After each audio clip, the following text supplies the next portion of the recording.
American Idol secrets exposed, the truth about all the feuds, diva rumors and more. Who knew there was so much drama behind the scenes of American Idol? The show premiered 15 years ago under the direction of Mike Darnell, Fox's president of alternative programming.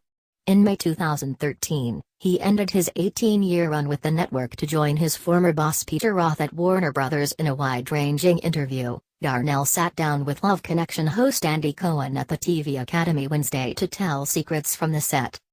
In its prime, the show pulled in 38 million viewers. By the end, ratings dipped as low as 8 million. Here, E! News shares 5 of the secrets exposed during the Q&A.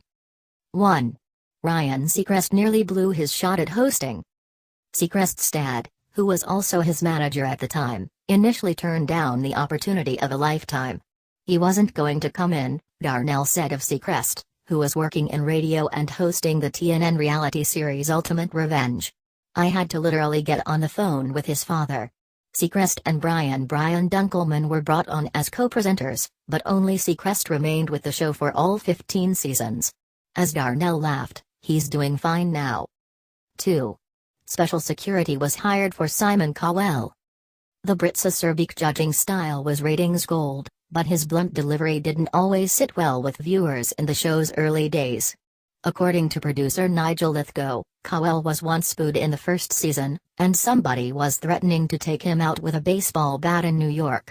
To ensure Cowell's safety, Lithgow said, "We had to hire an entire security team." 3.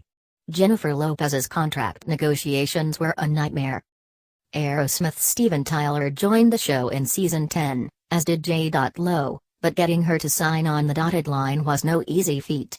"You could sense she wanted to do it," Darnell recalled, "but it was a nightmare. Her agents, they just didn't want her to do it. It's going to ruin your movie career." So, Darnell fed her a load of bullshit about endorsement possibilities and music prospects. "Your singing career is going to be on fire again," he told her. And goddamn if it didn't come true. After she was hired, he got a lot of calls from people saying she was a diva. In truth, Lopez was the most professional, wonderful person I've worked with in the business. 4. Mariah Carey instigated the Nicki Minaj feud. Season 12 was the first and last for both Carey and Minaj, whose leaked on-set argument was raw and real, Darnell said. "The one you think was the problem, she wasn't the problem." Lithgow piped in, saying, "Nicki was not the problem. There are tapes buried in Chainsaw." As for how one of the tapes leaked, Darnell said, "Honestly, the answer is we don't know." Even so, he called it a nightmare experience, a sentiment Carey, Lithgow and Minaj surely share. 5. The show was sinking like the Titanic. Leaving Fox, and the show, eventually became a no-brainer. "I had seen Idol coming down for 3 years. I could feel it. It was the Titanic," Darnell said. "Once it was starting to sink, it was going fast. It was a cash bonanza for the network, and then all of a sudden it was collapsing. My job became to fix Idol, and there was no fixing Idol, because Idol wasn't broken, it was old."